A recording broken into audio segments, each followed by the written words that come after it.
Apparemment, il y a Hugo Ouais, vas-y, Bernalicis vas-y. avec Jean Massier sur Baxit. Marine Tondelier et Lucie Castet ont lancé un appel à une candidature commune à gauche pour la prochaine élection présidentielle. On écoute ce qu'en dit Lucie Castet et on en parle juste après avec Hugo Bernalicis. Avant qu'on parle du reste, j'aime trop la DA, Beubard, Oui, de fou. Jean Massier, il a Ça un lui peu va mieux que les plus. cheveux longs. Puis il a l'air d'aller mieux, ça se voit, tu sais, genre il est un peu Ouais. plus. Il a retrouvé des joues, il a retrouvé quelque chose, quoi. Ouais, de fou, de fou. Un peu Il plus est plus papa. rancunier. Ouais, ouais. Ouais. Bon, allez, par contre, je sens que je vais pas Oui, aimer oui. ce qu'il va dire, mais voilà, je voulais quand même faire un petit compliment glow up. Quelques mois après ces élections, on a l'impression que l'élan nouveau Front populaire d'une partie souffle un peu avec le déroulement sous l'effet du déroulement de la vie politique. Et puis aussi, on a l'impression, et ça c'est plus positif, hein, c'est que quand on se déplace beaucoup avec Marine, alors séparément, hein, mais on rencontre beaucoup de gens sur le terrain qui nous disent. Avec Séparément, hein. Marine. Séparément, attention, hein. Oula. Séparément, mais on déplace beaucoup avec Marine. En même temps, Oula. oui, gagner ensemble. Et donc, on s'est dit qu'il fallait donner des débouchés possibles, un cadre possible à cette envie de mobilisation dont les gens nous parlent chaque jour. C'est pas la fin du NFP, au contraire, c'est une déclaration d'amour au NFP, comme on dit. Et l'idée, c'est à la fois de l'approfondir, de le faire poursuivre, et c'est aussi de l'ancrer localement, parce qu'on sait qu'il y a beaucoup d'initiatives locales qui sont prises, et c'est hyper important de pouvoir les valoriser. Oh, j'ai envie de C'est une reciter dinguerie. Raz en mode ils se sont mis eux-mêmes dans la merde avec, Ah ouais. avec leur truc de nous, c'est l'alliance. Pour la distinction vis-à-vis de la France Insoumise, c'est dire nous, c'est l'alliance à tout prix. Alors qu'ils n'ont pas Oui. envie de la faire. Ils Mais sont en en plus, train parce de que se là, mettre dans une sauce. mais parce qu'en plus, là, c'est dont elle est en train de parler, donc c'est leur truc gagner ensemble. Et leur truc gagner ensemble, c'est une plateforme pour permettre des adhésions directes, pour créer en fait un NFP où tu n'as pas besoin d'adhérer à un parti pour ça. Ça existe déjà, ça s'appelle la France Insoumise. Mais il n'y a pas de carte à la France Insoumise, hein. Mais non, mais Oui, outre bon, ça, oh là, non, oui. mais après, non, mais après, oui, bon, c'est un truc, non, mais c'est une proposition. C'est la proposition qui avait fait exploser le Front de gauche. Le Front de gauche, il y avait déjà une proposition de bah vas-y, le Front de gauche, faut dépasser le côté cartel de parti, il faut proposer des adhésions directes au Front de gauche. Et du coup, le PCF avait dit ah non, c'est fini, le parti de gauche veut prendre le pouvoir, Mélenchon veut prendre le pouvoir. Et du coup, ça a été un petit peu une des raisons pour lesquelles le Front de gauche a explosé. Ça avait été proposé pour la NUPES, et donc refusé immédiatement par les cocos, par les socialistes, etc. En mode oh là là, la France insoumise veut nous imposer son hégémonie. Et là, ils arrivent comme une fleur en mode et si on proposait des adhésions directes au NFP? T'es en mode mais vous Oui, foutez la gueule. oui, oui. Après, voilà, réflexion de parti à 2%, quoi. Oui, bah oui. Qu'est-ce que ça vous inspire, cette initiative pour une candidature commune de la part de votre candidate pour le poste de Première ministre? Bah moi je suis pour une Attends, candidature commune. Attends. Pourquoi il parle d'un truc sur les adhésions directes En au plus, NFP? t'as vu votre candidate. Non mais attends, mais surtout ça n'a rien à voir avec ce dont parlait Lucie Castet. Je pense qu'il s'est dit, je vais mettre l'extrait et je vais la voir en mode c'est votre candidate et je vais le coincer. J'adore déjà, il dit, bah, je suis pour une candidature commune. Après, peut-être pas la même.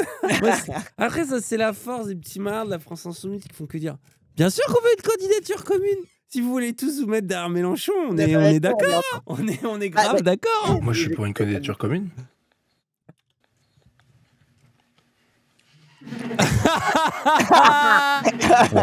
Non mais j'ai vu des journalistes de droite qui avaient dit que c'était Marine Tondelier et Lucie Castet qui ont sous-main préparé la candidature commune de Jean-Luc Mélenchon. Ah, ça c'est malin de lui dire ça. Oui, Dire hey, il y a plein de gens de la droite qui disent que voilà, le NFP s'organise pour faire élire Mélenchon, la terreur bolchevique, qui va instaurer le communisme en France. Pour une candidature commune, c'est très chouette. Quel processus permettrait d'établir une candidature commune? Oh non, la primaire populaire. Oh non, une mais c'est primaire son de la obsession. gauche. C'est une folie d'être obsédé. C'est une folie. C'est son idéal presque. Oui, bah oui. Mais en fait, ce qui me fascine en plus, c'est que leur idéal, moi, je le trouve pas forcément compatible avec le nôtre. C'est juste, du coup, bah. Alors, il y en a un qui défend la 6ème République depuis un petit moment. Et il y en a un qui pourrait faire un excellent candidat de la gauche aussi, je pense, et gagner potentiellement, aller au second tour. Voilà, j'ai son nom sur. Je peux vous le donner, je peux vous le communiquer secrètement si vous voulez. Je suis pas pour, mais JLM la gagnerait facile. Non, mais que JLM la gagne ou pas, le Les gens, résultat ils de la vont pas. primaire ne sera jamais À respecté. chaque fois, faut Benoît Hamon a expliquer. gagné la primaire du PS, il s'est fait lâcher par tous les cadres, tout le monde est parti chez Macron. Genre, enfin, Oui. comment elle s'appelle? Valérie Pécresse a gagné sa primaire. Instantanément, Ciotti, il a commencé à préparer sa scission dans son coin pour le prochain congrès. Hein. Hamon, Genre, même Hamon, les je- gens, ils en voulaient presque pas. Tu sais, ça a été une déception presque. Le problème, c'est que le principe d'un vote, c'est que ça fait émerger une majorité, mais ça fait aussi émerger une grosse minorité. Et Bah qu'en oui. fait, ça donne du pouvoir et en fait, ça crée un dissensus, le vote. Les gens, faut pas croire que le vote résout tout. Bah oui, en fait, c'est le rêve des anti-Mélenchon, c'est qu'ils gagnent pas la primaire pour qu'on dise tais-toi, tu fais perdre la gauche, alors que c'est son argument, enfin, c'est l'argument numéro 1 des Mélenchonistes, c'est vous faites perdre la gauche avec vos 2% de merde et les 300 000 voix qui nous manquent. Fais Et campagne si pour un manque jamais de il y allait députés et sur les qu'il primaires, gagnait, mais il ne le reconnaîtrait pas, cette légitimité. Et surtout, Raz, il a raison de placarder ça, le fric.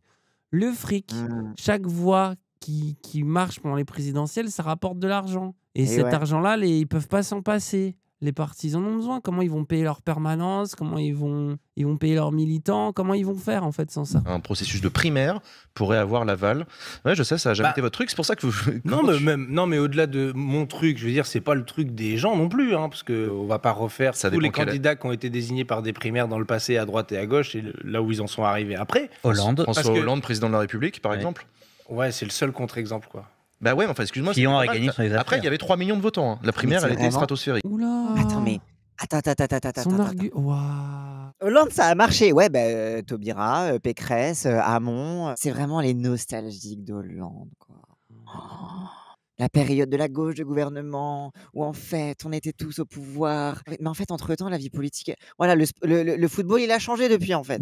Il y avait un élan phénoménal, etc. C'est pour ça que la Mais il y avait une Un haine de Sarkozy. anti-sarkozysme surtout. Hollande, il a Phénoménal. été élu contre Sarkozy aussi, faut arrêter, quoi. Ils étaient à nous foutre DSK, le Après, patron du FMI, violeur. ce qui est fou, c'est que Genre, c'est un- personne, même au sein du PS, voulait d'Hollande. Mais comme le président normal, ça matchait pour détruire Sarkozy. Et il faut Non, mais savoir que même à l'époque, même Ségolène Royal, ils ont passé plus de temps à faire de l'antisarkozysme qu'à pousser Ségolène Royal. Hein. Oui. Jusque dans les équipes du PS, les gens. Oui, genre Ségolène Royal, ils l'ont littéralement saboté de l'intérieur. Hollande le premier, parce qu'ils savaient que le prochain, ce serait lui en 2012. Et en plus, enfin désolé, mais les primaires du PS en 2012, est-ce qu'il faut qu'on vous rappelle que s'il n'y avait pas eu l'affaire DSK, et d'ailleurs heureusement qu'il y a eu l'affaire DSK, hein, mais s'il n'y avait pas eu l'affaire DSK, ça aurait été lui qui aurait gagné, ça aurait été lui le président de la République. Et en plus de ça, DSK, c'est en mode, j'étais patron du FMI, je vais pouvoir ramener l'ordre dans toute cette crise économique. Genre, on aurait eu DSK président, les gens, en fait. En fait, le PS ne pouvait pas perdre 2012, c'est tout. Je rappelle qu'à l'époque aussi, le Front de gauche, il faisait 11%. Et que ça faisait tellement peur à Hollande qu'il a commencé à dire mon ennemi c'est la finance pour essayer de faire baisser Mélenchon dans les sondages. Après, le Front de gauche faisait 11% et Hollande arrivait à en faire presque 30%. Oui, Quoi. ça c'est le truc le plus déprimant. Ouais. Et encore une Alors fois, tu vois, qu'aujourd'hui, genre, là, tu cumules tout le monde et on arrive à peine à 30. Quoi. C'est ça qui est vraiment triste aussi. regardez ce qu'il nous a pris Hollande, quoi. Le seul contre-exemple que vous me trouvez, c'est le type qui a été le fossoyeur de la gauche, Oui, qui mais nous a on mis s'en le fout, bactère. on Bah s'en non, fout, non, on je s'en te parle fout de la pas. méthode. Non, bah justement. Je on te s'en parle de la fout pas. méthode par laquelle il est Non, arrivé non, au non, pouvoir. justement, on s'en fout pas. Moi, je fais pas de la politique pour refaire du François Hollande pendant 5 ans, ni même pendant 3 ans, même pas pendant 6 mois. Non, mais c'est hors de question, en D'accord. fait. Je me suis engagé pour qu'on change les choses. Donc pas de primaire parce que Pas Hollande a pour qu'on gagné une fasse la primaire. politique. Ah, mais arrête de sucer la vie il de Hollande. m'énerve. Pas de primaire parce qu'Hollande a gagné. Mais putain, mais t'as écouté ce qu'il a dit. Non, mais c'est aussi que, en plus, ce qu'il veut dire, c'est aussi que les primaires donnent généralement la primauté à la solution la moins pire, à la personne de Oui, consensus. oui, Regardez, au centre, à ELV, quoi. ils ont choisi Marine Tondelier. Oui, Genre, ça donne une primauté au centre. Et en plus de ça, donc non seulement tu as une présélection qui favorise le centre de la gauche, et après tu as l'élection qui favorise de gagner au centre parce que, vous comprenez, il faut quand même convaincre quelques voix de droite pour voter pour nous. sinon on Genre, n'est c'est pas le un président moment. de tous les Français. Oui, on connaît. Un Emmanuel Macron qui ensuite devient président de la République et nous met dans la situation dans laquelle on est là. Non, mais je suis sérieux. Je veux dire, voilà, le problème des En plus, c'est vrai, hein. Genre, Hollande, Macron, c'était son ministre, quoi. Oui, primaires, c'est c'est littéralement lui qui l'a que fait. ça vise à moyenniser les choses. C'est le plus moyen ou le plus Voilà. normal. On va dire ça Voilà. comme ça. Donald Trump, c'est le plus normal. Non, mais c'est pas pareil. Bah c'est des primaires. Attends, excuse-moi, c'est une élection Mais- primaire. Non. Non, mais en plus, là, ce qui me surprend de sa part, c'est que je suis pas surpris qu'il soit fan de la primaire. Mais là, par contre, il est quand même un peu spécialiste en général. Tu sais, c'est sa force, sa valeur ajoutée à Jean Massier quand même. C'est de savoir bien Ouais. parler des institutions, de les expliquer, d'expliquer les différences. Là, il est en train de whipping le truc comme un Il est en train de amateur. confondre les- Et Oui. surtout, si tu veux prendre l'exemple des États-Unis, bah très bien, on va donner un exemple. Hillary Clinton, qui n'a pas été foutue de gagner contre Trump, alors que Bernie Sanders s'était donné gagnant absolument partout. Oui, Genre, voilà, un si bon tu veux exemple comparer de- avec les États-Unis. Bah ça, c'est un argument qu'en plus les Mélenchonistes utilisent beaucoup pour Ouais. expliquer pourquoi ils veulent pas de la primaire et pourquoi ça pourrait tuer et que heureusement qu'on n'a pas un système comme les États-Unis parce que sinon, bah ouais, nous aussi on aurait notre vieux basé extrêmement vieux et un Ah peu ouais. plus à gauche que les autres, mais que personne veut, qui se ferait élire dans son état, mais qu'on pourrait pas imaginer une seule seconde parce que de toute façon c'est tracé pour Hillary Clinton. Ah bah non, à perdre.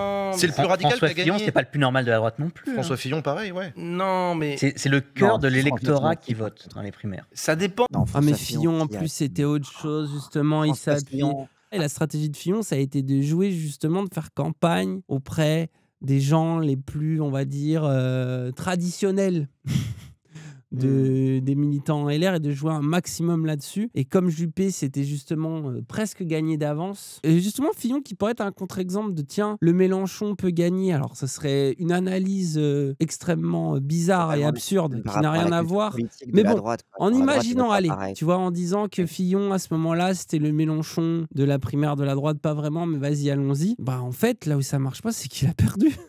Encore une fois, un mot. Hein. C'était le plus à gauche qui restait au PS, c'était le frondeur, etc. Et puis, 6%, quoi. Et il a même pas été soutenu. Hein. Je me rappelle de Valls qui est sur tous les plateaux pour lui chier dessus. Hein. C'est dire. Hein. En 2022, pour le coup, justement, une grosse partie Macron avec le fait qu'il a eu une politique vraiment de droite, pour le coup, telle que l'auraient appliqué les Républicains, il a retrouvé une partie de l'électorat aussi, les Républicains. C'est pour ça que d'ailleurs Michel Barnier, ça avait en vrai du sens, et qu'il y a tant de LR chez lui, Dati et je ne sais combien d'autres il y a eu auparavant. C'est pas pour rien, c'est qu'en vrai, il y a quand même une continuité, et du coup, je pense qu'une partie des électeurs va là, et l'autre va au Rassemblement National, quoi. Et après, il reste le petit bloc historique. Et surtout que, l'électorat de droite est mu par des choses différentes de l'électorat de gauche aussi. Il y a des valeurs très différentes entre les deux. Voilà, les affects sont pas les mêmes.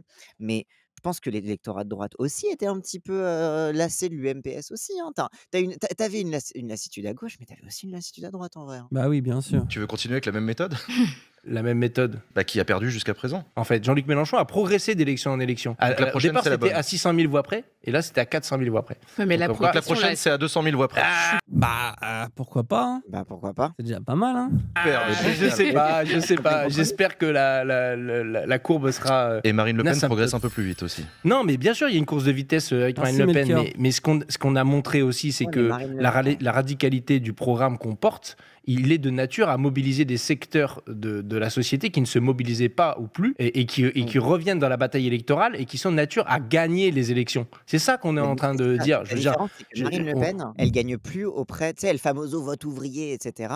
Il n'a pas tant progressé que ça. Au contraire, je crois que le vote ouvrier a légèrement reculé en 2022 pour Le Pen. Et là où elle progresse, c'est parmi les salariés, entre guillemets, qualifiés. Donc en fait, là où elle progresse, c'est parmi les couches un peu plus supérieures, justement. Elle a sa base comme ça. Ils ont capé les votes un peu plus. Ouais, les gens en mode fâché, quoi. Voilà. Les fâchés fachos, quoi. Et maintenant, là, elle progresse dans la petite bourgeoisie, justement. Donc elle progresse précisément sur les terres de la droite. On l'a théorisé, on l'a expérimenté aux européennes dans un des pires moments. C'est-à-dire la pire élection pour nous, voilà, d'un point de vue structurel, et dans un moment où tout le monde on se prenait des pierres matin, midi et soir dans les médias. C'était quand même assez insupportable. Et des gens ont quand même voté pour nous dans ces conditions. Et elle a fait moins de 10%.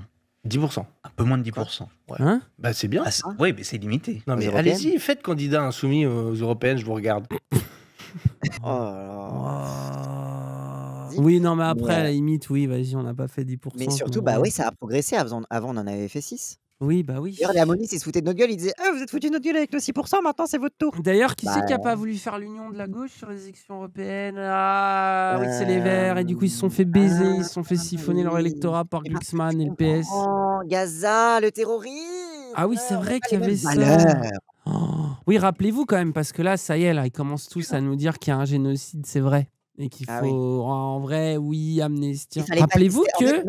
Les élections européennes, ils étaient horribles. Hein. Mais parce qu'avant, c'était tout soon. Oui. Voilà. Mais c'est vrai que c'était pas si longtemps.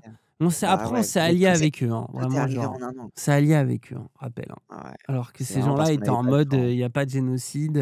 Vous êtes des farceurs. La France Insoumise soutient le Hamas. Ah, les gens, quand même. Vraiment, arrêtez d'être des farceurs. Vraiment, arrêtez d'être des forceurs. Sauf que la fois dernière, on avait fait combien? J'avais fait 6, je crois. Voilà, ça fait 3 points, un peu plus de 3 points de plus. Allez. Voilà. Les gens comprennent rien aux élections, quoi. Ça fait des députés européens en plus. Oui, et le total gauche a été augmenté. Alors que le bloc social-démocrate PS-ELV, lui, a perdu des voix. Et s'est reconfiguré au profit de Glucksmann. En défaveur d'Europe Écologie Les Verts. Ils ont conquis quoi, en fait, par leur stratégie? Rien, ils ont reconfiguré l'espace politique entre eux. Voilà, merci. Ils ont repartagé un gâteau qui était déjà là. Et c'est toujours dit des années. Oui, bordel, merci Hugo.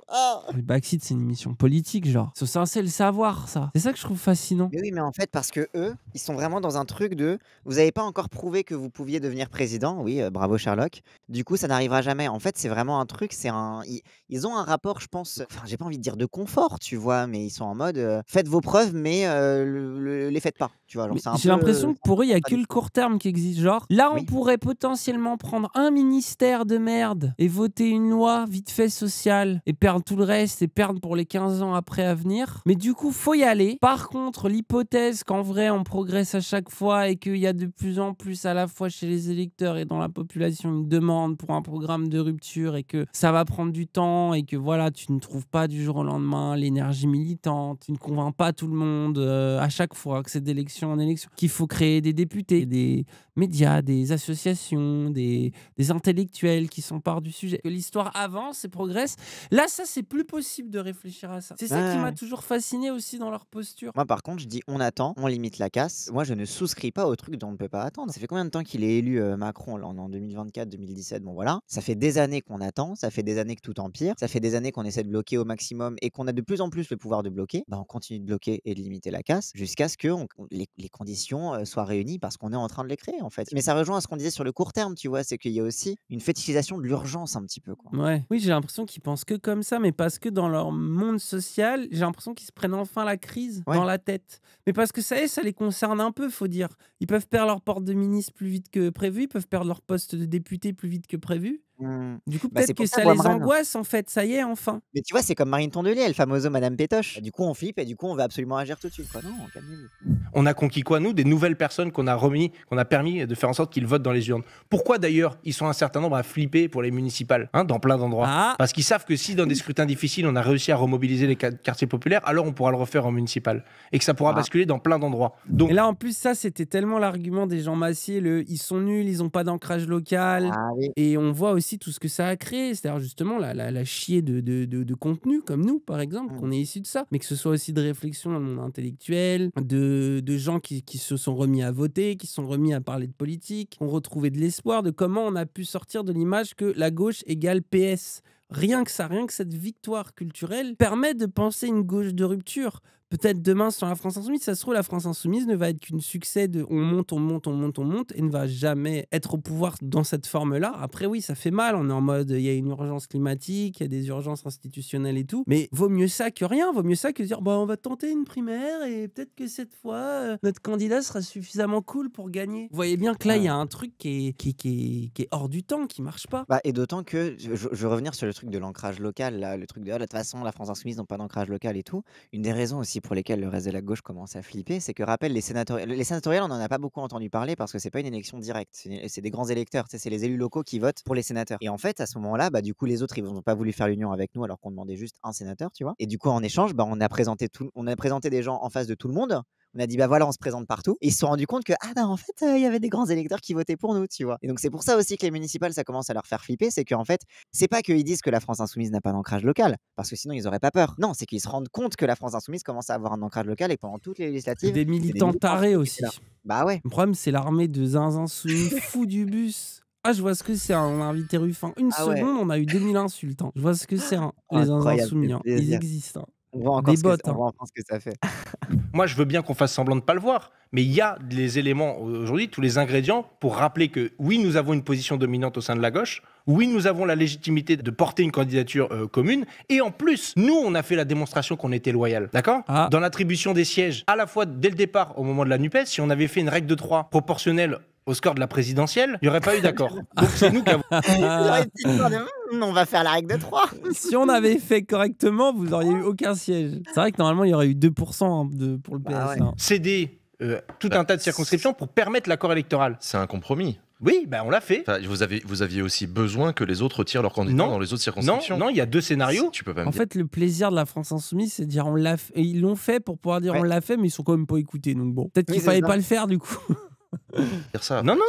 La NUPES, c'était un accord tout le monde aurait... d'intérêt commun. C'était win-win. C'était win-win. C'était gagnant-gagnant. On est d'accord. Mais à la fin, c'était nous un peu perdant pour nous si on faisait pas d'accord, mais c'était l'annihilation totale pour tous les autres. Ça voulait dire plus de groupe pour le Parti Socialiste, ça veut dire pas de groupe écologiste. Nous, ça voulait dire plus de groupe pour les Le problème de la France Insoumise, c'est que on n'a rien à perdre, on a tout à gagner. Genre, on commençait avec 17 députés, évidemment qu'on en aurait gratté plus. C'est eux qui avaient tout à perdre. En fait, c'est à chaque fois. En fait, c'est aussi ça qui Après, là, il y a un peu là où il y a un peu de mauvaise foi, c'est que justement tous les gens Massier, parce qu'en fait, là, il y a des gens qui disent de toute façon, c'est pas de gauche, pourquoi on regarde ça? Si, justement, c'est précis. N'oubliez pas que la gauche, en ce moment, c'est moitié de zinzin soumis et moitié de gens qui pensent comme ça, comme Jean Massier, en vrai. pour caricaturer, tu vois. Et justement, je pense que ces gens-là auraient pu sanctionner parce que là, on refait le match, à chaque fois je le dis, mais on refait le match en mode on n'aurait jamais dû se mettre dans cette merde. Mais rappelle que sinon, c'était Bardella Premier ministre. Qu'est-ce qu'ils nous ont proposé électoralement, sincèrement et loyalement, à part de nous taper dessus comme les autres dans les moments de tension médiatique. Voilà, donc juste nous on fait la démonstration qu'on sait faire du commun. On a une petite phrase, là, un petit tweet de Philippe Brun qui nous dit, je cite, l'accord de non-censure, c'est le moyen de faire tenir debout le pays sans reniement, c'est ouvrir la voie du dialogue, c'est débloquer nos institutions. Il va donc dans la même voie que celle du président de la République dans son allocution. Qu'est-ce que tu réponds, camarade socialiste? Mais c'était déjà un accord de non-censure. Alors avec Marine Le Pen. Oui, avec Marine Le Pen, oui. Oui, non, mais c'est... Tu préfères Je comprends le truc de la gauche scindé en deux, mais on est toujours à position où on doit justifier quand on a des résultats. Bah oui, mais c'est pour ça que les gens qui parlent d'être raisonnable sont les fous du bus. Désolé, mais les fous du bus, en fait... Les gens Massier passent leur temps à nous faire croire que c'est nous les fous du bus. C'est eux, les zinzins. Ils ont rien sur lesquels s'appuyer à part le fantasme d'une primaire, un truc qui a jamais marché. Nous, on a des résultats, de la progression, des choses concrètes qui se passent. Mais sauf que eux, ils veulent nous dire non, mais le compromis doit se faire avec le macronisme. Alors que ce que nous, on n'arrête pas de dire, c'est mais pourquoi personne ne veut faire de compromis avec nous? Pourquoi, alors qu'on donne des sièges au PS, qu'on est même prêt à accepter qu'il y ait Hollande qui se ramène dans le NFP, rappelez-vous les gens. Et vous l'avez accepté parce que vous vous êtes dit oui bon c'est soit ça ou l'extrême droite. Vous êtes tombé même d'accord avec les Ruffin, les Viktorovitch, les Jean Massier. Vous êtes même dit, même vous nous avez engueulé en mode les gars, on en parle après. On est d'accord mais on en parle après. Tellement vous étiez en mode c'est vrai que là il y a un truc à faire. Donc en fait c'est toujours nous, c'est toujours. Rappelle mais c'est comme avec Macron. C'est qui va faire barrage? C'est les électeurs et les électrices de gauche. C'est toujours nous, on est les dindons de la farce. On est les seuls à faire des choix pragmatiques, à réfléchir à ce qu'on est en train de faire, à juger, être stratégique, à être tactique. Si on le pouvait, on mettrait Mélenchon direct. On peut pas, donc on essaye de faire avec ce qu'on a. Mais en fait, on réfléchit rationnellement, on est raisonnable, on fait des compromis sur ce qui est possible de faire, on réduit un certain nombre de mesures qui sont un peu peau de chagrin. Déjà que le programme de la France Insoumise, c'est pas le communisme, le lourd communisme. C'est moins radical que le programme de Mitterrand en 80. Voilà. S'il vous plaît. Donc déjà, c'est un petit peu... Parce qu'à l'époque, tu avais un PCF pour tirer le truc à gauche aussi. Donc bon, oui, voilà. on a perdu beaucoup de terrain à gauche en fait. Parce qu'aujourd'hui, t'es d'extrême gauche. Alors, je veux dire, Villepin, il est d'extrême gauche parce qu'il parle de Gaza aujourd'hui. Enfin, les autres, il y a un truc qui s'est passé qui est étrange, qui va pas. Et sauf qu'on nous ramène tout le temps à vous n'êtes pas raisonnable, vous ne faites pas de compromis, sauf que derrière, tu te fais traiter d'antisémite toutes les 10 minutes parce que tu dénonces un génocide. Alors, il y a des antisémites stupides qui utilisent ça pour dire des horreurs sur les juifs, mais je parle des gens qui, comme nous, ne disons pas de choses antisémites, dénoncent un génocide, savent justement faire très bien la part des choses entre les juifs et le gouvernement d'Israël, et on se fait quand même insulter. C'est ces mêmes gens-là, du coup, ne nous soutiennent plus, nous crachent dessus, ils nous disent après, faut faire des compromis sur la retraite, sinon tu pourras jamais gouverner, et tant pis si on perd pour le RN. Mais j'ai une super idée, une primaire populaire, et comme ça on a Tondelier ou Taubira ou je ne sais qui finit par faire 5%. Ça rend fou. Rappelle que j'ai dit que je ferais le bad cop. Oui, j'avoue, au final on a... Mais je peux pas. Il m'énerve trop, il y a trop de bad cop. Je veux être un jour l'anti-fi d'un monde normal, d'une gauche qui va bien. Je serai anti-fi le jour où la gauche ira bien. Mais pour l'instant, je peux pas. Pour tenir bon et pas, parce que c'est pas à nous de dire ce qui va pas dans notre programme, c'est de proposer à Emmanuel Macron un accord de non-censure en disant nommez un gouvernement du nouveau Front Populaire avec Lucie Castet et promettez-nous de pas le censurer. Et on verra ce que nous, on accepte de retirer de notre programme en fonction de vos demandes. Mais c'est l'essentiel de notre programme qui passe. Il va te répondre, très bien.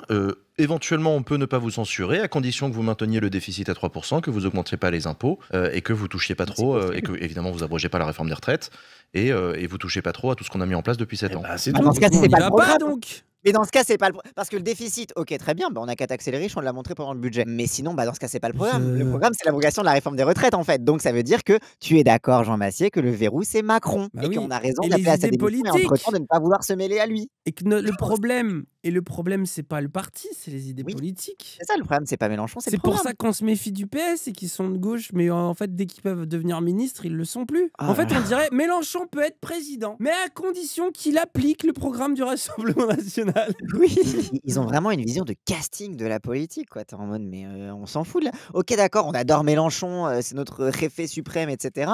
Mais la raison pour laquelle on l'adore, c'est aussi parce que c'est le garant du programme et que son mauvais caractère, c'est rassurant. Genre un Mélenchon qui demain dit: «Oh oui, la réforme des retraites, on oublie et puis après tout, c'est vrai qu'on peut attendre pour l'hôpital public». Bah oui, bah ce sera plus Mélenchon en fait. C'est une négociation, ça La se vérité, discute. c'est que je préfère qu'il ne se passe rien plutôt qu'il y ait encore du Macron. Sur l'échelle de ce que je préfère rien plutôt qu'encore du Macron. Je préférais ensuite que ce soit nous, mais quand même, rien, ça me va là, pour l'instant.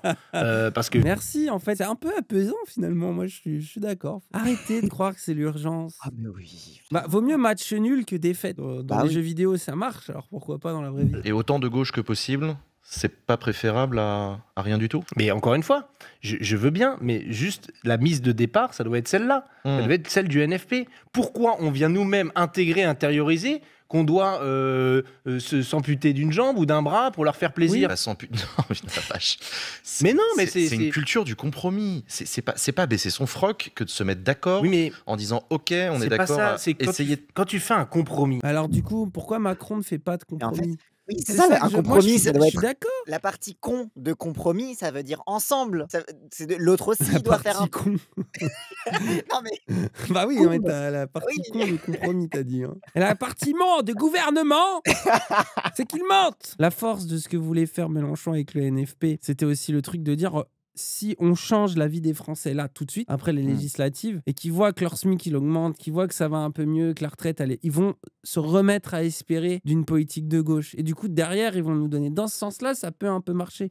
Mais c'est aussi précisément parce que les macronistes savent ça, qu'ils ne veulent pas bouger d'un ongle bah oui. sur ces questions-là. Et c'est pour ça qu'ils font rien et qu'eux ne font pas de compromis. Mais ce qui est fou, c'est que tu as tous les garde-fous, y compris à gauche, qui viennent nous dire que c'est encore à nous d'être raisonnables et donc de ne pas être de gauche, en fait. Genre littéralement Macron, ses fameux engagements et lignes rouges pour aller vers nous, c'est juste de dire qu'il veut pas d'insoumis dans son gouvernement. Ou alors même qu'il veut même pas d'un socialiste qui serait allié avec les insoumis. T'es en mode mais bah OK. Et après on nous demande de faire des compromis. Genre, Ah ouais. Gauche dirait pire. Mais en plus, les gens, c'est tellement rien d'augmenter le SMIC. Dire des pays qu'avec des gouvernements libéraux l'ont fait, juste Oh, à la cause de rêve, c'est l'inflation. C'est tellement rien, en fait. C'est ça aussi qui est fou, c'est que les compromis sont pas si fous. Tu sais, on dit gauche de rupture. En vrai, si on était dans un monde sain, on trouverait que la France insoumise, c'est quand même des SOSDEM un peu mous. Et il y aurait une gauche radicale un peu sérieuse sur le côté qui essaierait de tirer encore plus les choses vers la gauche, quoi. Bon, après, quand tu vois l'état de notre gauche radicale, mais bon, ça, c'est un autre sujet. Qui va dans une négociation en disant je suis prêt à me séparer de ça, ça, ça, ça et ça? Personne ne Et fait qui ça. va dans une Ça n'existe pas. négociation en disant je ne toucherai à rien? Non, le problème de Philippe Brun, c'est qu'il n'est pas capable de dire voilà, le programme du NFP, c'est ça la mise de départ. Il n'est pas capable de dire ça, de proposer ça. Et moi, ça m'insupporte. Parce que ça affaiblit notre position dans le champ politique. Parce que les gens, ils disent ah, on a voté pour eux, mais en fait, au premier coup de chaud, bah ça y est, ils retournent à la soupe avec les autres. Ben non, c'est pas possible en fait. Ça peut pas fonctionner comme ça parce que c'est trop précieux de redonner du courage aux gens qui ont voté pour nous de continuer à voter en fait. Oui. Parce que là, fragile. ce qui s'est passé le 7 juillet avec ce qu'a fait Emmanuel Macron, ça a dégoûté des tas de gens. L'aboutissement de ça, c'est les avatars éternels d'Emmanuel Macron au pouvoir, sous des versions plus ou moins autoritaires par ailleurs. Ils sont derrière vous, mais en fait, à quoi bon? Les gens se disent vraiment, mais ça ne sert plus à rien. Parce que quand je vais voter... voter si LFI vient au pouvoir, mais en échange d'abandonner ce pourquoi ils ont cru pour aller voter. Genre, Et que le NFP arrive en majorité en tête. Bon, majorité relative, mais en tête. Derrière, on ne respecte pas ce que j'ai voté. Donc, ça sert à rien. Il y a beaucoup de gens qui ont perdu foi. Ils ont empêché le budget. Je pense qu'elle là où elle a entre guillemets raison, c'est que beaucoup de gens ressentent ça. Oui. Et puis le truc de yes, on a gagné les élections législatives. Ça, c'était un peu une connerie. Ça, c'était un peu une connerie, je suis un peu d'accord. Mais après, cela dit, désolé, mais on a quand même fait annuler la loi sur le budget qui était la loi la plus austéritaire que la France ait jamais prise. Je veux bien admettre qu'on promet énormément et qu'à la fin, le risque de la déception est immense et que c'est une responsabilité qui est sur nos épaules et que de ne pas dire de conneries et de pas trop fanfaronner. Mais en attendant, on peut pas non plus dire qu'on n'a rien fait derrière, quoi. À la limite, même ce que je peux comprendre, c'est que la fameuse déception des gens, pareil, encore une fois, là, c'est sûr que là, tu demandes aux gens, 2027, vous avez voté, bon, bah non, c'est bon, la dernière fois que vous avez voté, ça servait à rien. Sauf que là où ça marche pas, c'est que c'est comme si tu disais aux gens, vous voulez revoir un combat Doumbé Baki, tout le monde te dit non, flemme, mais quand ça va être 3 jours avant le combat et que il y aura une hype de malade et que tout le monde en parlera, bien sûr que vous allez le regarder. Tu vois, c'est la même chose pour les élections. C'est une manière aussi de vulgariser pour les gens qui suivent pas comme nous, c'est-à-dire chaque move parlementaire bizarre qui se passe parce qu'on est des accros à la politique et qui regardent ça un peu de loin et qui disent je comprends pas, j'ai voté NFP, il y a un mec de droite de 70 ans et qui après voit que ça marche pas, ils comprennent pas trop. Mais tu vois, au final, ça montre que on les respecte pas et ça peut les forcer encore plus fort à désirer la rupture. Et je pense qu'il est là aussi le pari de la France insoumise là-dedans. Mais c'est pour ça que l'élément de langage de Macron, c'était je ne suis pas responsable, c'est la faute du peuple, c'est la faute à vous et c'est pas ma faute parce qu'il veut surtout pas que les gens se rendent compte que c'est lui qui a foutu les gens dans la merde, quoi. Enfin, il le veut surtout pas. Il essaie en tout cas, mais bon, je pense que ça marche pas trop. Comment vous allez réussir à rattraper ces gens qui sont déjà difficiles à motiver, quoi? Bah déjà, en ne cotisant pas au discours contre son camp, quoi. C'est pas possible, en fait. Les gens, on les a mobilisés sur un programme pour changer les choses. Pas pour la première minute de jeu, dire, ah bah non, c'est bon, on va faire des compromis, ça on oublie, ça c'est terminé, ça non plus, etc. Sans avoir mené une quelconque bataille, en fait. Là, on a un rapport de force dominant. On vient de censurer le gouvernement. On devrait utilise ton argument. On devrait être en train de dire. En fait, ça fait du bien parce que pour une fois, on a quelqu'un dans Backseat qui dit les choses qu'on dit. Qui dit pareil que nous. Du coup, en fait, on préchote et puis après, on écoute. Génial, on a gagné. Quand tu maintenant, dis on, Emmanuel... ça comprend le RN. On est d'accord. Non, mais quand je dis nous, je parle du NFP, jamais du RN. Le fait est que heureusement qu'ils étaient là. Enfin, heureusement. Mais c'est un macroniste. Enfin, désolé les gens, mais il parle comme un macroniste là. Je sais que ça en est pas, attention, je vous connais. Ah, c'est un macroniste, on le sait depuis le début d'année, tu es naïf. Bah après, mais là, il parle vraiment comme un macroniste. L'extrême droite et l'extrême gauche se sont unis. Après, moi j'ai envie de dire, théorie du complot. Oula. La France insoumise a énervé le PS en voulant abroger la réforme Touraine. Qui bossait au cabinet de Touraine à l'époque? Ça y est, t'as souscrit à ma théorie du complot. Ah bah ouais, mais là, attends. Ah, c'est sûr qu'il a de l'affection là. Ah bah. Tu pourrais pas te satisfaire aujourd'hui d'une censure votée si le RN ne l'avait pas voté. Oui, bien sûr. Okay. Mais s'ils l'avaient pas voté, ils auraient été définitivement la béquille d'Emmanuel Macron et leurs complices. C'était pas non plus une mauvaise situation en soi du point de vue de la clarification politique, puisqu'ils l'ont été et continueront de l'être. J'en ai de l'intime conviction. N'empêche que là, c'est nous qui avons pris l'initiative, qui sommes en dynamique, qui avons censuré et fait tomber un gouvernement. Pour première minute de jeu, dire quoi? Oui, on renonce à une partie de notre programme? Non mais qu'est-ce que c'est que cette histoire? Il faudrait qu'on clame. Non, monsieur Macron, vous n'avez pas respecté les élections le 7 juillet. Le péché originel, c'est vous, parce que je reprends Notre-Dame, tout ça, tout tralala. C'est vous qui l'avez commis. Vous auriez dû essayer le nouveau Front populaire, quitte à nous censurer derrière si vous le vouliez, mais vous n'avez pas respecté l'ordre des choses, en fait. Vous avez mis le désordre. C'est compliqué de dire ça quand on est gauche et au NFP, sans déconner, quoi. Oui. Donc, je vois bien que l'opération... Non, mais l'opération, elle est un petit peu SOSDEM, ils parlent comme des journalistes de BFM, quoi. Donc bon. C'est qu'ils ne veulent absolument pas pousser Emmanuel Macron à la démission. Quand je dis ils, je parle des autres composants du nouveau Front populaire, parce qu'ils savent qu'ils n'auraient pas un bon candidat à l'élection présidentielle, donc ils préfèrent rester jusqu'au bout, et surtout valider le fait qu'on soit en dehors de l'arc républicain. Parce que ce que ne dit pas des Philippe Brun, là, maintenant, tout de suite, mais qu'ils ont verbalisé la fois dernière déjà, quand on était post-7 juillet et qu'Emmanuel Macron cherchait un Premier ministre, c'est que peut-être qu'on pourrait faire un gouvernement sans les Insoumis. Oui, bien sûr, la principale composante du nouveau Front populaire, on va s'en passer. Ça aussi, ce sera une ligne rouge du président de la République. J'en sais rien si c'est une ligne rouge du président de la République. Il a dit, hein, il n'y aura jamais de gouvernement avec les Insoumis dedans, c'est non négociable, à tel point que Jean-Luc Mélenchon a lui-même dit l'été dernier qu'il était prêt à apporter un soutien sans participation à un gouvernement. Très bien, qu'est-ce qui s'est passé ? Que ces gros malins qui pensent que c'est comme ça qu'on va régler la situation. Qu'est-ce qui s'est passé? Le NFP n'a pas été nommé. Ah oui, voilà. Donc en fait, le problème, c'était pas nous. C'était pas les Insoumis. Putain, enfin, il va lui parler. C'est Macron, il va s'en rendre compte à un moment. Merci, fou. Oh là là, mais c'est une dinguerie. Après, ils ont dit, ouais, mais il y a aussi quand même des verts. Les verts, en plus, tu vois, c'est la couleur de l'islam et tout. Enfin, c'est chaud, quoi. C'est Zemmour qui avait dit ça une fois pour de vrai. Ouais, sur les écolos, j'en souviens. Sans rigoler, en plus. C'est vrai, voilà, merci. Parce que c'est ça aussi, sur le bashing de la France insoumise. C'est genre vraiment les autres se feront taper aussi, quoi. Rappelle que là, Macron, parmi les gens qu'il a invités à l'Élysée, là, sans avoir dit « Oui, les autres, je verrai plus tard, etc. » Il a invité le PS, mais il n'a pas invité le PCF, il n'a pas invité ELV. PCF et ELV, ils ont dit « Oui, bon, je vais leur passer un coup de fil, on verra lundi. » Donc bon, à un moment, c'est juste le PS qui la joue solo, et il drague le PS, c'est tout, c'est le PS. Du coup, on voit bien que les moments où on est en dynamique, les moments où on est fort, les moments où on gagne les élections, c'est quand on est unis sur un programme clair de rupture, et où il n'y en a pas un qui est en train de tirer dans le dos et dire « Ouais, mais ce truc-là, bof, non, ça c'est nul, ça va pas, ou je sais pas quoi. » Donc je sais pas à quel moment ils vont l'intégrer. Je me dis, mais ils vivent sur quelle planète? J'ai l'impression qu'ils font des réunions qu'entre eux à Paris, là, dans un entre-soi un peu particulier, où ils sont complètement déconnectés du réel et de la base des attentes. J'aime bien, ils parlent de backseat là. Oui, de fou. On est d'accord. Il est en train de les cacher sur la propre. C'est peut-être pour ça que Massier va sortir les crocs à 42, comme dit le chat. Populaire de ce pays. J'ai hâte. On y est presque. En plus, on est un jour de manif et il vient y avoir des centaines de milliers de fonctionnaires dans la rue. Il y a une dynamique. On devrait être en train d'être claironné en avance. C'est nous qui devons gouverner. Après que l'autre ils disent non, hors de question. On dit ah bon, comment ça hors de question? Et on mène la bataille. On mène la bataille politique, on mène la bataille des idées, on mène la bataille sur les plateaux télé. Et après, s'ils font en rabattre parce que l'autre ils disent oui, mais est-ce que vous êtes prêts à? Voilà, on dit nous allons nous réunir pour examiner. Là, on se réunit en FP, on fait semblant qu'on va examiner, puis à la fin on sort, on dit peut-être bien, et on prend la main. Je veux dire, et donc là, en fait, on s'empêche nous-mêmes d'avoir la main. Oui. Je trouve ça désolant. Et pourquoi? Parce qu'ils ne veulent pas de présidentielle. Pourquoi? Parce qu'ils n'ont pas encore préparé la candidature de Raphaël Glucksmann. Voilà. Pour toi, c'est ça la fin de l'histoire. Et que l'objectif, c'est de liquider. Ouh, non mais il est énervé, Hugo. Là, il a mangé quoi ce matin? Il débite là. Mais je sais pas si c'est il a Zawalik un truc là ou... Ah bah là c'est le gros Zawalik là.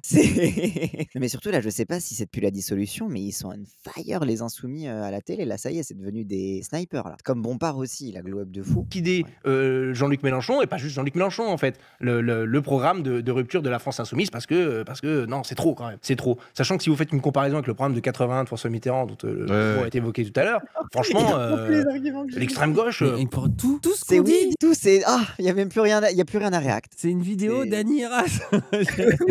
J'appuie.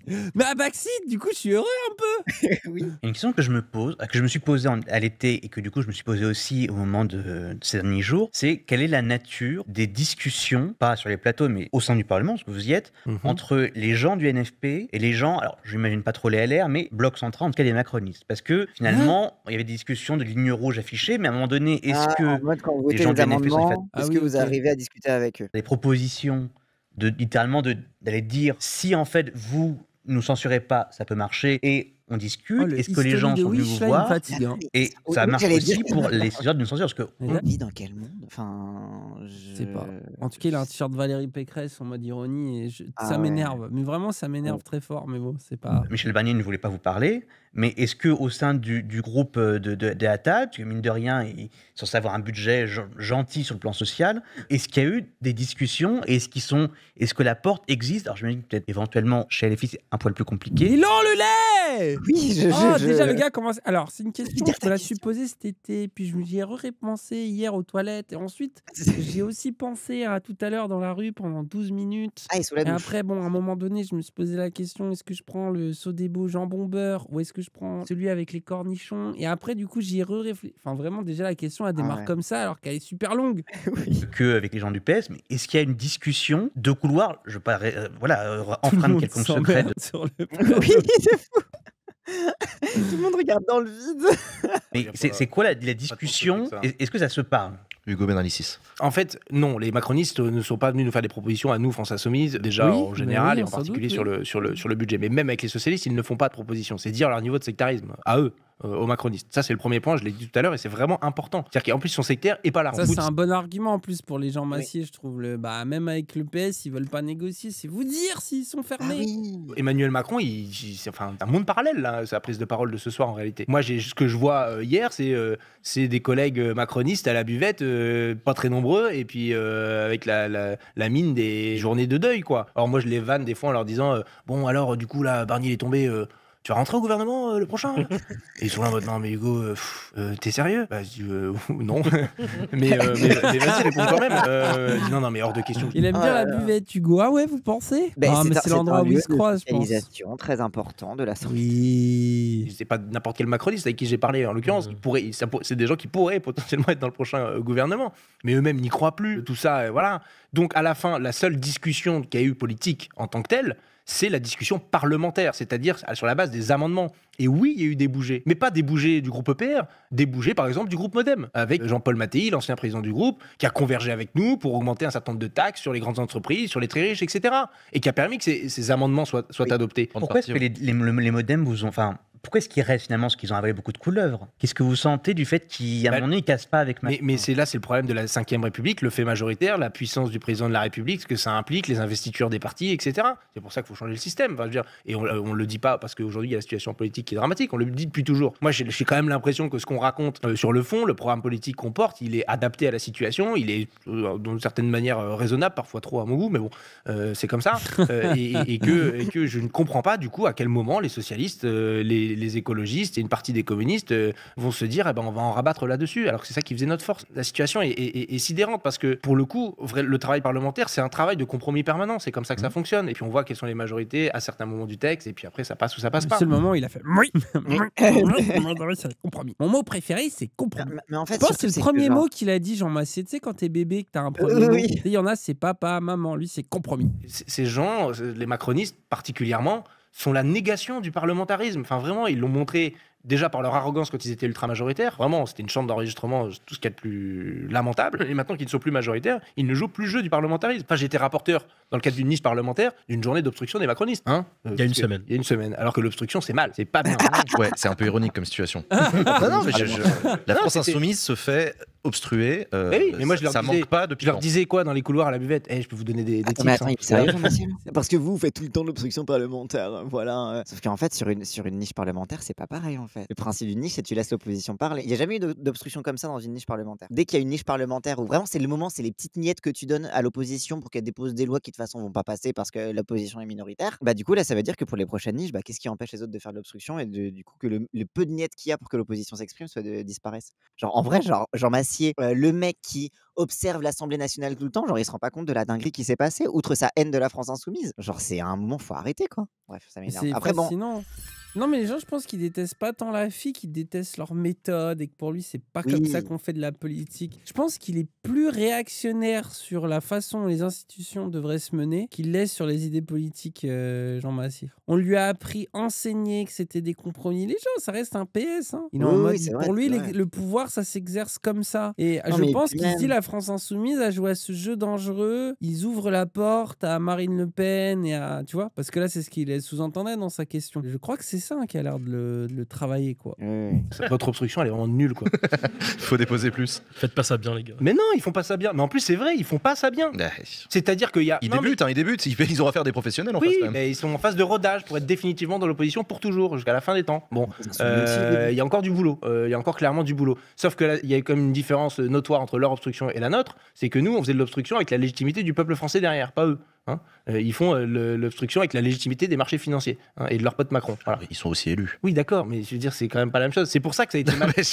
Non, mais c'est pas la même chose au sens où seuls nous sommes légitimes, les autres ne le sont pas. C'est bon. Non, c'est sûr que je te dise. J'ai pas dit qu'ils étaient pas légitimes. On n'a pas la même légitimité. Je dis, ils ont la légitimité des marchés financiers et de leur pote Macron. Il répond qu'à ça. Allez, ok, c'est un peu du populisme si on veut. Lol. Je veux dire, sur tous les arguments qu'il dit depuis tout à l'heure, ce qui le gêne, c'est le peu de mauvaise foi, on va dire. C'est ça leur légitimité. Mais du coup, ça ne produit pas le même effet. Ils se sont pris plein la tête dans les médias dominants sur l'obstruction qu'ils ont faite. Heureusement que ça a duré qu'une journée. Parce que c'est insupportable pour leurs amis vis-à-vis de ce qu'ils racontent que eux le fassent. Alors que quand nous on le fait, c'est dans l'ordre des choses. On est méchants, tout ça, on crie, on mange des enfants, tout ça. Moi j'ai toujours cru que s'il y avait un gouvernement du nouveau Front Populaire, ils seraient pris à leur propre jeu des cris sur « Oh mon Dieu, s'il y a une censure, ça va être la fin du monde pour Noël et l'instabilité ». Si ça avait été le NFP, on aurait dit « Oh mon Dieu, si vous nous censurez pour Noël, ça va être scandaleux ». Et ils auraient fait « Ah oui, non, c'est vrai, c'est Noël. Ok, on attend ». Je pense qu'ils auraient comme censure. J'en sais rien. On le saura jamais finalement. Mais en tout cas, il faut bien comprendre qu'on n'a pas la même sociologie, on n'a pas les mêmes programmes politiques, on n'a pas les mêmes comportements politiques. Et effectivement, les macronistes n'ont jamais eu de culture du compromis. Sur la séquence 2022-2024, ça aurait pu être un bon moment pour eux de desserrer un peu l'étau. Parce qu'ils avaient une majorité relative, mais pas suffisante, mais ils pouvaient l'avoir avec les LR à ce moment-là. Ils l'ont pas travaillé tellement ils sont sectos, alors qu'ils racontent la même chose. Ça, c'est intéressant qu'ils disent ça. Ouais. Ils auraient pu le faire à ce moment-là, et là, on se serait tapé 3 ans, mais ils sont tellement dans leur culture que même ça, c'était trop. Bah ouais, mais c'est intéressant. Non, franchement, c'est pour ça que Macron, il a dit souvent. Surtout là, ce qui est bien, c'est que là, Jean, il a rien à dire parce que lui, oui, le compromis, machin, bah justement.